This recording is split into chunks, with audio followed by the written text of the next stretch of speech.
Viking Johnson couplings and flange adapters have a design life expectancy of 50 years. They are made from metal and rubber components. The metal does not get old. It can of course corrode, but provided there is enough corrosion protection on the body of the fitting and on the bolts, then the metal will survive the design life expectancy. However, rubber does get old. Over time, the properties of the rubber will change, and it's important to know that if you're expecting a life expectancy of 50 years. When you tighten the bolts on a coupling, you're changing the shape of the rubber seal. You're not changing the volume, you're changing its shape. It's like when you take a tennis ball. If you squeeze the tennis ball, you're changing the shape of the tennis ball. You're not changing the amount of rubber in the ball. And that's what you want the gasket in a coupling to do.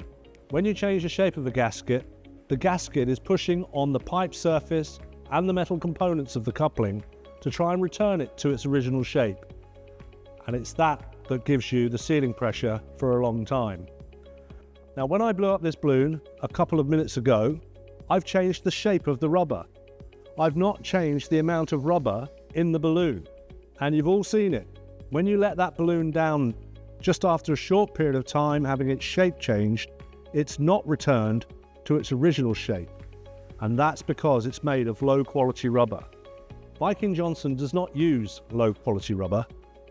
It uses very high quality rubber, so that even after 50 years, the rubber is still trying to return to its original shape. And that's that gives you the sealing pressure, and it will not deteriorate over the life of the coupling.